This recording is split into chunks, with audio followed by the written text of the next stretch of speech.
መልበስ እንኳን አልፈለኩ ነበር እግዚአብሔር ይስጥልኝ።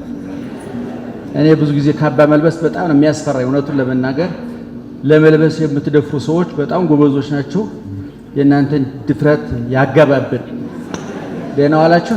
ምክንያቱም ብዙ ሰው ካባ ይለብሳል። በጣም ይገርመኛል። እኔ በጥንት ጊዜ ካባ የሚለብሱት የአራት ጉባኤ መምህራን ሽማግሌዎች 50-60 ዓመት የሞላቸው ካባውና እነሱ የሚናበቡ ናቸው። እኛ ዛሬ ካባው ብቻው ተገንጥሎ እንደ ኤርትራ የራሱ መንግስት አቋቁሟል። ሰውየው ለብቻው ተገንጥሏል፣ አይሄድም። እኔ በእውነት ነጠላ ለበሱ ሰባካያን በእውነት ነው ማለት። በዚህ አጋጣሚ ነጠላ ነው የሚለበሰው። ካባ የሚለብሱ ነይኔታ አንቱ የሚባሉ ጉልበታቸውን የሚሳሙ እጅ እግራቸውን የሚሳሙ እንደነንታ ገብረ ስላሴ እንደነንታ ገብረ ወልድ መምህር ሮዳስን ያስተማሩት ናቸው። እንደ መላከ ፀሐይ መምህር ሮዳስ ታፈሰ ይቅርታ መምህር መላከ ፀሐይ ታፈሰ አይነት ያምርባቸው። አሁን የሱፍ ለብሼ ካባ በለብስ ካባው ራሱ አራወርደኝ እያለ እየጮኸ ነው። ግን እዛ ጋር ጮኸ ስለማይሰማ ችግር የለም። ደህና ዋላችሁ። እኛ መጽሐፍ ላይ በቤተ ክርስቲያናችን 4 ጉባኤያት አሉ። ብሉይ ኪዳን፣ ሐዲስ ኪዳን፣ መጻሕፍተ ሊቃውንትና መጻሕፍተ መነኮሳት። ኦርቶዶክሳዊ ተዋሕዶ ቤተ ክርስቲያን በዓለም ካሉ የእምነት ተቋማት ተነጥላ ብቻዋን እንድትቆም ከሚያደርጓት መካከል መጽሐፍ ቅዱስን የምትተረጉምበት መንገድ ነው።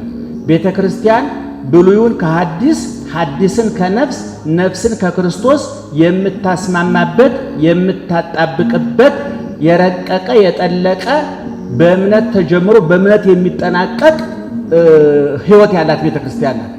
እኔ ሁል ጊዜ እናገራለሁ፣ ጥንታውያኑ የተዋሕዶ ሊቃውንት ክርስትናን ያምኑታል፣ ይማሩታል፣ ይኖሩታል፣ የኖሩትን ትራፊውን ይጽፉታል። እስመም ተረፈ ልብ ይነብባል ይላል መጽሐፋችን። ከልብ የተረፈውን አንደበት ይናገረዋል ይባላል። ስለዚህ የጥንታውያኑ ሊቃውንት ምን ያደርጋሉ? ክርስትናን ያምኑታል፣ ያመኑትን ይማሩታል፣ የተማሩትን ይኖሩታል፣ የኖሩትን ይጽፉታል።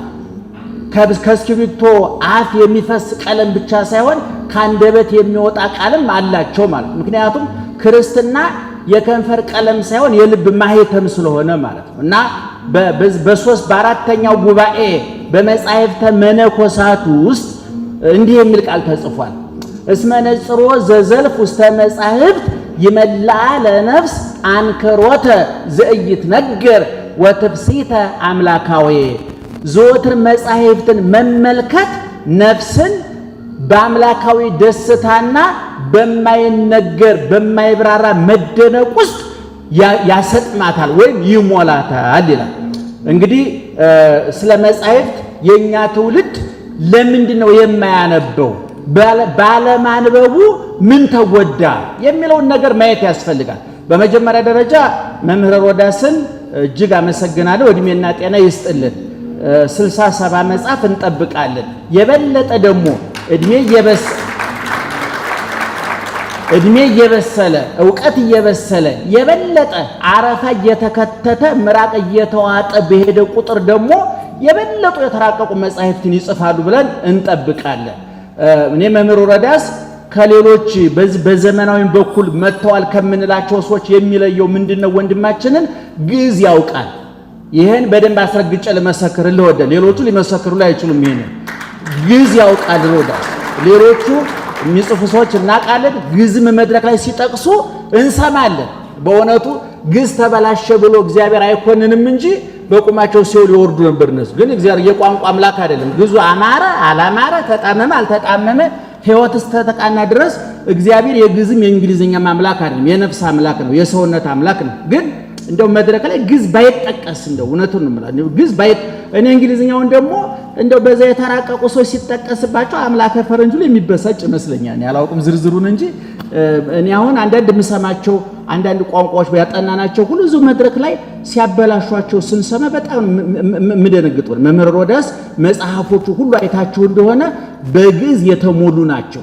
ከመላው የፈሰሰ ከሞላ ልቡ በአንደበተ ኩል ፈሶ የጠጣ ነው ማለት ነው። በዚህ በኩል ይህን ምስክርነት መስጠት ይኖርብኛል። እጅግ እናመሰግናል። እኔ በዚህ አጋጣሚ መምህር ዶክተር ወዳጀንን በጣም ነው የምወዳቸው፣ በጣም ነው የማደንቃቸው። እኔ አንዳንድ ግንዛቤዎች እንዲስተካከሉ እንፈልጋለን። እኔ ብዙ ሰዎች ከሙስሊሞች ጋር ትቀራረባለህ፣ ከፕሮቴስታንቶች ጋር ትቀራረባለህ፣ ሙስሊሞች የሚያደንቁ ለምንድን ነው ብሎ የሚጠይቁ ሰዎች አሉ። ይሄ በእውነቱ በጣም ጸያፍ ጥያቄ ነው፣ ነውር ጥያቄ።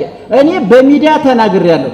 ብቸኛ የመንግስተ ሰማያት በር መጽደቂያዋ ምትክ የሌላት አማራጭ የሌላት እንደ ፀሐይ የሞቀች እንደ ጨረቃ ያሸበረቀች እንደ አበባ ያማረች በምድር በሰማይ ምትክ የሌላት ወልድ ዋህድ ብላ የምታምን ብሉይን ከሐዲስ ሐዲሱን ተርጉማ አመስጥራ ባለቤቱ ከወዳጆቹ ንጉሱን ከነሰራዊቱ ዛፉን ከነቅርንጫፉ አስማምታ የያዘች ተዋህዶ ሃይማኖት ብቻ ናት።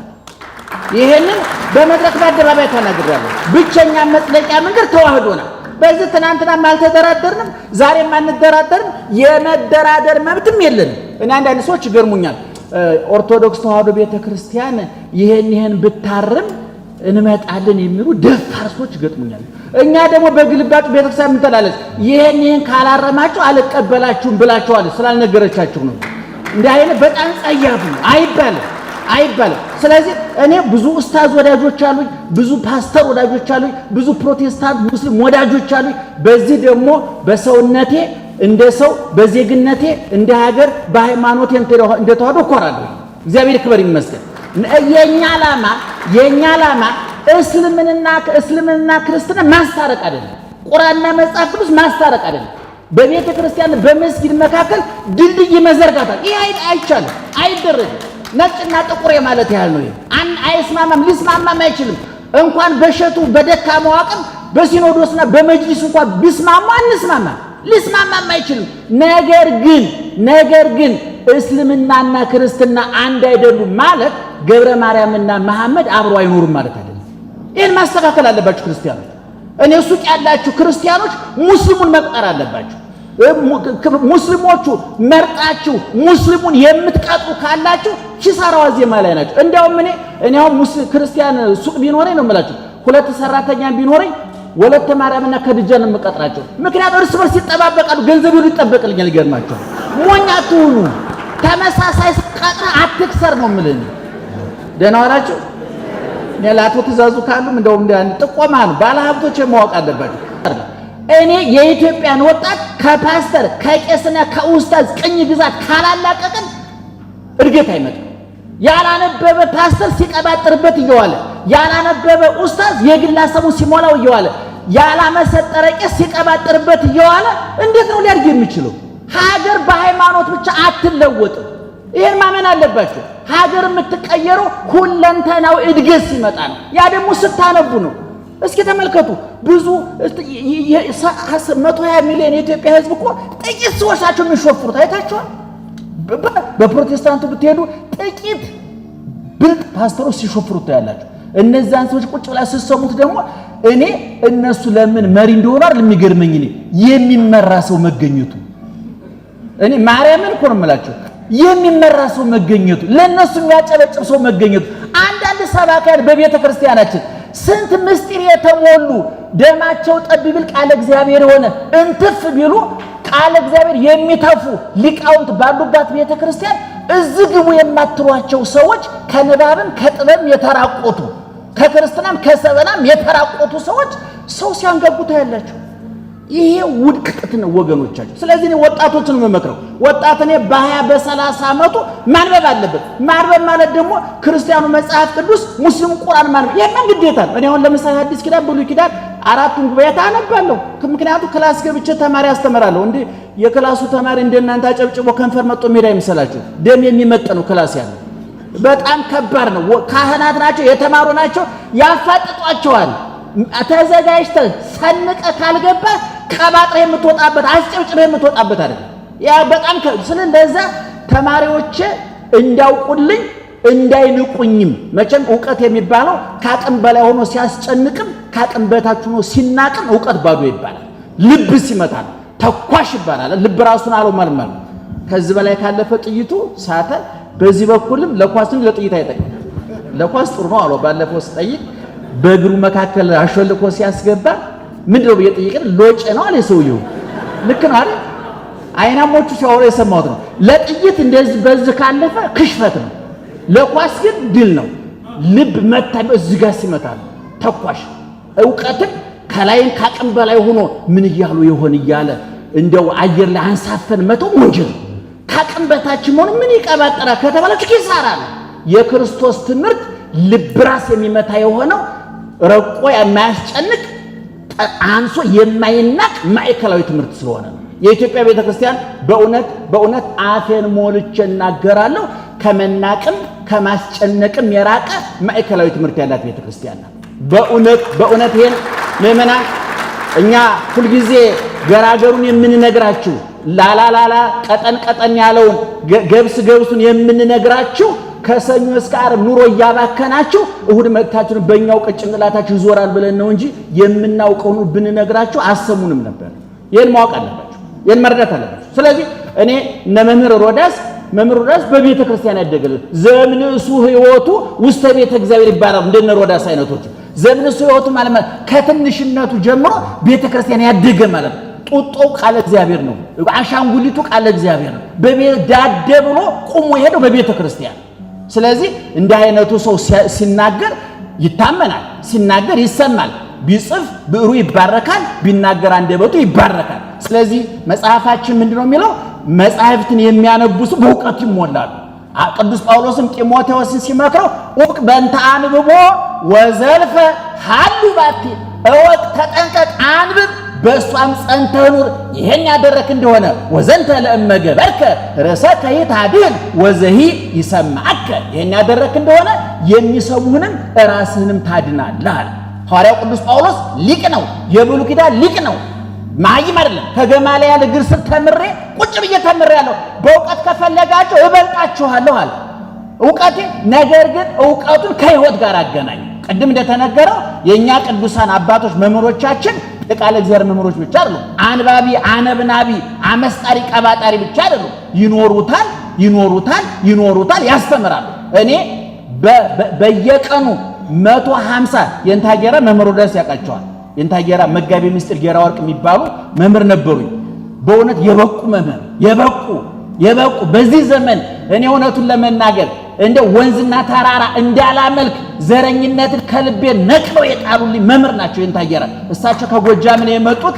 የሚገርማችሁ ነገር ከአክሱም የመጡ መምህራን፣ ከደብረ ጽጌ፣ ከጎንደር፣ ከጎጃም፣ ከየትም መጥተው መምህራን የእንታጌራ ቤት የአብርሃም ቤት ነው፣ ሳራ የለች መናኝ ናቸው እንጂ እሳቸው እና እንደነሱ አይነት በቀን 150 መዝሙር። አንድ ነገር ልንገራችሁ፣ እሳቸው ደህና ዋላችሁ ከአንድ እስከ 7 ከልደታ እስከ ሥላሴ ድረስ የእመቤታችንን ወትቤ ማርያም ጸሎተ እግዝእትነ ማርያም አለ አይደለም? እሱን የእመቤታችን እድሜ ስንት ነው? ኧረ ጮክ በሉ ትስማችሁ፣ እሷ ትስማችሁ። ስንት ነው እድሜዋ? 64 እና የእንታጌራ ከአንድ እስከ 7 የእመቤታችንን ውዳሴ ወትቤ ማርያም ተአብዮ ነፍሴ ለእግዚአብሔር የሚለውን 64 ጊዜ በየቀኑ ይጸልያሉ።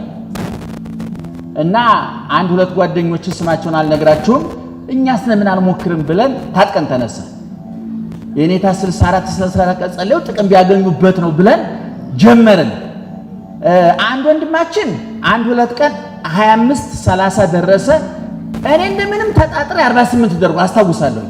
አንድ ከኛ የተሻለ ልጅ ነበር። 3 ቀን 64 ደገመና አይ ከቁጥር ጋር ምን አታገለኝ ብሎ አቋርጦ ወጣ።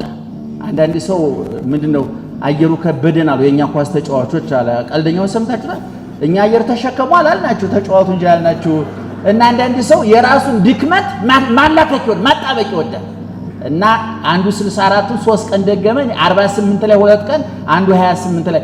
እንዲህ አይነት መምህራን ነበሩ ምእመናን። እንደነዚህ አይነቶቹ ካባውን ሲለብሱት ቀሚሱን ሲለብሱት እንዴት ዋላችሁ ሲሉ እንኳን በረከት ነው። ጭራቸው ሲነካ በረከት ነበር። እንግዲህ ተንሸራቶኛ ላይ ወደቀ። እንግዲህ እኔ የማውን ክፍል የኔታ ነው የሚባለው። መቼም አንድ ታሪክ እንዳይጠፋ ድንጋይ ላይ ይጻፍ ይባላል። ምክንያቱም በድንጋይ ላይ የተጻፉ ጽፎች አሁን የአክሱም ጽፎች አሉ ታውቃላችሁ አይደል?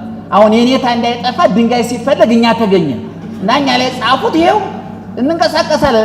የኔታ ነው የሚባለው ድንጋዩ ተናጋሪው ድንጋይ እንደማለት ነው እንግዲህ። እና እኔ በእውነት የኢትዮጵያን ቤተክርስቲያን መምህር ወዲያስም እኔም እንደ ፓትርያርኩ ጳጳሳቱ 40% ከመቶ አውቀዋት ከሆነ ድለኞች ናቸው። በፍጹም የኢትዮጵያ ቤተክርስቲያን የኢትዮጵያ ነዳጅ ገና ተቆፍሮ መውጣት አለባቸው። ይሄን አፌን ሞልቼ እናገራለሁ። እና እግዚአብሔር ይስጥልን በእውነት አንባቢ ወጣት እንፍጠር። አንባቢ ወጣት ምለው እኔ በሁሉም በኩል ያለ በፖለቲካው፣ በኢኮኖሚው፣ በሃይማኖቱ፣ በሳይንስና በቴክኖሎጂ እኛ በብዙ መንገድ የሚመራመር እንፈልጋለን። በብዙ መንገድ የሚመራመር እንፈልጋለን። ሀገር የምታድገው በሃይማኖት ብቻ ነው። ሀገር የምታድገው ቤተክርስቲያን በየቦታው መገንባት ብቻ ነው። ሰው እየፈረሰ ህንጻ ቢገነባ በክርስቶስ ደምና ስጋ ተለስኖ የተፈጠረ ሰው እየፈረሰ በሲሚንቶና በብሎኬት የሚገነባው ህንጻ ቁም ነገር የለው። ዛሬ አሜሪካና አውሮፓ ፕሮቴስታንቶቹ አዳራሻቸውን እየሸጡ አማኝ የላቸው። ስለዚህ ቤተክርስቲያኖች የእውቀት ቤተክርስቲያን ናት፣ የፍልስፍና ቤተክርስቲያን ናት፣ የሥነ ጽሑፍ ቤተክርስቲያን ናት። የሌለውን ነገር አልነግሩኝም እንዴ? የሙዚቃ ሁሉ ቤተክርስቲያን ነው። የሙዚቃ ዘፈን እያልኳችሁ አይደለም። አዳራችሁ እናንተ ቆርጣችሁ ወስዳችሁ እንጀራ መጋገር አይደለም። የዜማው ማለት ነው። የኢትዮጵያ ሙዚቃ፣ የኢትዮጵያ ስነ ጥበብ፣ የኢትዮጵያ ስነ ጽሑፍ፣ የኢትዮጵያ ኪነ ጥበብ፣ የኢትዮጵያ ህገ መንግስት፣ የኢትዮጵያ ፍልስፍና ሂድ ወደ ቤትህ ጓዝህን ጠቅል ውጣልን ቢባል ደጀ ሰላም ነው የሚገባው። እርግጠኛ ሆኜ እነግራቸዋለሁ። እኛ ጋር ነው የሚመጡ። ስለዚህ በእውነት ይህችን ቤተክርስቲያን ማክበር መንከባከብ አለብን። እንደ መምህር ሮዳስ ፈንቅለው የሚጽፉ ሰዎች ያስፈልጉናል። መልካ ስዕል በቤተክርስቲያናችን ካህናቱ ያውቁታል። መልካ ስዕል አድራሽ ማለት በቤተክርስቲያናችን ሞነቱ ተራ እውቀት ነበር የሚባለው በፊት። ግን እኛ ሳይገባን ሰሞነኛ ዲያቆናቱ ቀሳውስቱ ናቸው ሊቃውንቱ የአብነት መምህር ትልልቆቹ ትኩረት ሰጥተው ታያቁ እንዴ ተራ ነገር የሰሞነኛ ቀለም ነበር የሚባለው። ግን ወንድማችን ቆፍሮ አውጥቶ ለካ እውቀት መሆን ይችላል ብሎ አሳይቶናል። በኢትዮጵያ ዘመን አቆጣጠር ዘመናዊውን አስተሳሰብ ከሃይማኖተ ዕውቀት ጋር በማቀራኘት በማጋባትና በማዋሃድ የራሱን ድርሻ ተወጥቷል። ወንድማችን እናመሰግናለን። እድሜና ጤና ይስጥልን። እንግዲህ 30 መጽሐፍ ሰብሃል 31ኛው መጽሐፍ ግን ሰው ብትሆንልኝ ገብቷቸዋል። አልገባንም ማለት ነው። እኔ በእውነት ነው ማለት እኔ እሱ ተሞሽሮ መስበክ አይደለም የናፈቀኝ እኔ መስበክ ሳይሆን መቀኘት። እኔ ቅኔ መምህር ነኝ እና ቅኔ ያደርግልሃለሁ ስታገባ ንገረኝ። በእውነቱ አስቤዛውን አንተ ትችላለህ ብዬ ነው ይሄን ገዛላል ያን ገዛላህ አላልንም። አንተም እኔም ግንዛቤ እንጂ ገንዘብ ብዙ አንታማም። አይታየው የገንዘቡ ሰዎች ደግሞ አሉ። እንግዲህ ገንዘብና ግንዛቤ ሲጋቡ ጽድቅ ይወለዳል ይባላልና በርቱልን፣ ጠንክሩልን። በእውነት ይሄንን ፕሮግራም አክብራችሁ መጽሐፍ ይመረቃል ብላችሁ እኔ ባለፈው ብዙ ኢትዮጵያውያን ሐውልት ምረቃ ሲባል ነቅለው ይመጣሉ። መጽሐፍ ምረቃ ይመጡ እኔ ሐውልት ምረቃ ይመጡት እኔ ተገላገል ነው እንኳን ሞተ አይመለስ እንዳይመለስ ማረጋገጥ ነው። እንዴ አበሻ የሞተ ማመስገን ይወዳልና መጽሐፍ ምረቃት ላይ አልተለመደም እና ብዙ ሰዎች ወጣቶች እንዳላችሁ ይሰማኛል። ካሌብና ትዕግስት በጣም በርቱ፣ ጠንክሩ። እንዲህ ያለ ቦታ መገኘታችሁ በጣም ጥሩ ነው። የቱን ትተን የቱን እናገረዋለን። በጥቅሉ ወንድማችን እድሜና ጤና ይስጥልን፣ ብዕርህን ይባርክ። የድንግል ማርያም ረድኤት በረከት አይለይ። ሳሊለነ ቅድስት እንዳልክ ለመቃብር ያብቃ። ሌላ ምንም አልመረጥም። እኔ ሰውን መለምንለት ሳሊለነ እኔ አሁን ምን እንደምን ታውቃላችሁ? እኔ አሁን ይሄ ጭብጨባ አድናቆት ምን የምትሉት እጅግ ወርኖቱን ለመና ሰልችቶናል። እኔ አሁን የምፈልገው ስክን ብዬ እርግጥ ብዬ ውዳሴ ማርያምን ደግሜ እንደው ብችል ለሰው ተርፌ እንደው ጸልይልኝ የሚባል ምክንያቱም በአሁኑ ጊዜ ብዙ ጸልይልን የምንባለው ሰዎች ለራሳችን ሊጸልል የሚገባን ሰዎች ነን። እኔ አሁን አንዳንድ ጊዜ ፓስተሮቹ ድፍረታቸው ይገርመኛል። እጸልይላቸዋለሁ። አሁን ሰው እኮ አልነገራቸውም እንዴ ሊጸልይላቸው እኮ ነው የሚገባው። እያበዱ እየቀወሱ ጨርቅ ሊጥሩ ነው እነሱ ሰዎች። ዘመድ ቢኖር እኮ ጸበል መሄድ አለባቸው። አሁን እኛም ቤተክርስቲያን ቄሱ መነኩሴው ጸልዩልኝ የሚባላል። ለራሱ አረፋ ያልከተተ ፍሬን የበጠሰ ኑሮ የሚያንገላታው ሰው እንዴት ነው የሚጸልየው? እኔ ግን አረፋ ከትቼ እድሜ ትንሽ አይደለም ግን እድሜ ናደናው